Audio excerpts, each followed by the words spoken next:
हुआ है। वह भाषा क्या है, आसानी से कविता के रूप में आपको हम बताते हैं भाषा क्या है। आप लोग मेरे साथ बोलिएगा।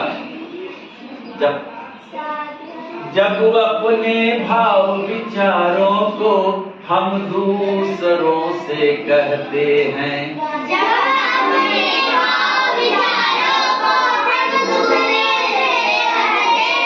जब अपने भाव विचारों को हम दूसरों से कहते हैं,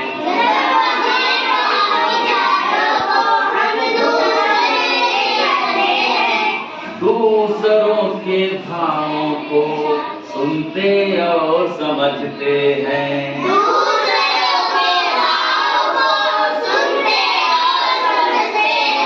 दूसरों के भावों को सुनते और समझते हैं।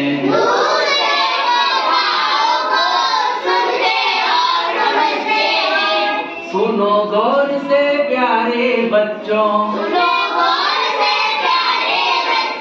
सुनो गौर से प्यारे बच्चों, उसको भाषा कहते हैं।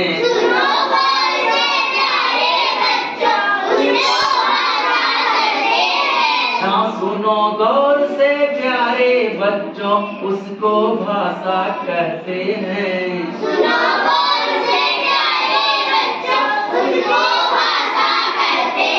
अब समझ गए ना? जब अपने भाव और विचारों को हम दूसरों के सामने उसको भाषा। भाषा के 3 भेद मुख्यतः होते हैं, मौखिक भाषा, लिखित भाषा, सांकेतिक भाषा। तो मौखिक भाषा किसे बोला जाए? तो मौखिक भाषा किसे कहते हैं? अब बहुत आसान है, हम लोग मौखिक भाषा तो बोल रहे हैं, आपसे बात कर रहे हैं, हम बोल रहे हैं, आप सुन रहे हो, आप बोल रहे हो, हम तो ये मौखिक भाषा है। इसको दाग बताते हैं हम लोग कैसे है। जो मुंह से बोली जाए, आप लोग सुनिएगा। जो मुंह से बोली जाए और कान से सुनी जाए, सोची और समझी जाए, मौखिक भाषा कहलाए। जो मुंह से बोली जाए और कान से सुनी जाए, सोची और समझी जाए, मौखिक भाषा कहलाए। समझ गए मौखिक भाषा? अब लिखित भाषा।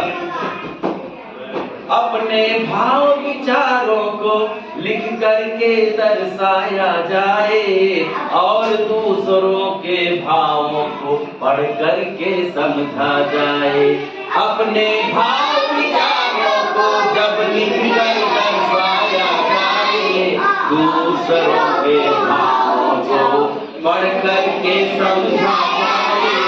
लिखने पढ़ने वाली भाषा लिखित भाषा है कहलाए।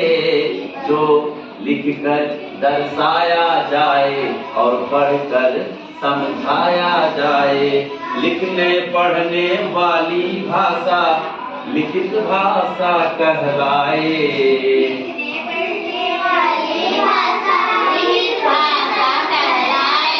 लिखित भाषा हो गया। अब सांकेतिक भाषा क्या है? संकेतों के माध्यम से, संकेतों के माध्यम से। ये क्या है? पानी। मुझे प्यास लगी है, भूख लगी है। हमने बोला नहीं, कुछ कहा नहीं, लेकिन इशारों में तो समझ गए। तो संकेतों के माध्यम से जो भाषा समझाई जाए, संकेतों के माध्यम से जो भाषा समझाई जाए, संकेत समझकर कार्य करे, सांकेतिक भाषा कहलाए। संकेत समझकर कार्य करे, सांकेतिक भाषा कहलाए। चलो आप लोग बोलो।